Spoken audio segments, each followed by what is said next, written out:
राज्यातील 29 महानगरपालिकेच्या निवडणुका ज्या आहेत त्या पार पडल्या आणि अवघ्या काही दिवसांपूर्वीच निवडणुकीचा निकाल आल्यानंतर सगळ्यांना जे आहे ते महापौर पदाच्या आरक्षण सोडकडे सर्व लोकांचं जे होतं ते लक्ष लागून होतं आणि नुकतंच आज जे आहे महापौर पदाचं आरक्षण सोड जे आहे ते झालेलं आहे आणि यावेळेस नवी मुंबईसाठी महिला सर्वसाधारण महिलांसाठी जो आहे तो महापौर यावेळेस निवडला जाणार आहे। यावेळेस नवी मुंबईमध्ये महिला राज जो आहे तो चालणार आहे आणि जर सर्वसाधारणपणे बघता नवी मुंबईमध्ये बीजेपीची जी आहे ती एक हाती सत्ता जी आहे ती आलेली आहे। 60हून अधिक सीट ज्या आहेत त्या बीजेपीच्या लागलेल्या आहेत आणि बीजेपीच्या माध्यमातून जे आहे त्या काही नावांची जी चर्चा जी आहे ते सध्या नवी मुंबईत रंगलेली दिसून येत आहे।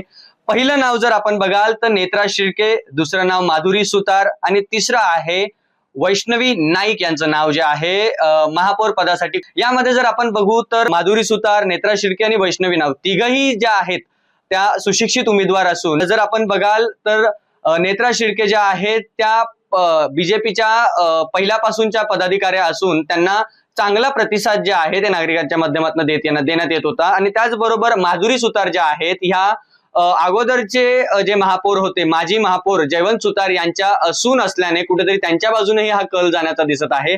आणि तिसऱ्या ज्या आहेत वैष्णवी नाईक ह्या नाईक परिवाराशी डायरेक्ट संबंध असल्यामुळे त्यांचीही वर्णी कुठेतरी या महानगरपालिकेच्या महापौरपदी लागण्याची दिसून येत आहे। एकंदरीतच बघितलं तर महापौर कोणीही बसो परंतु सत्ता मात्र नाईक साहेबांच्या हातात असणार आहे अशी चर्चा जी आहे ती कुठेतरी दिसून येत आहे। एकंदरीतच जर बघितलं तर महापौर पदासाठी कोण बसणार ह्याच्याकडे वनमंत्री गणेश नाईक जे आहे ते जातीनं लक्ष देताना दिसून येत आहे।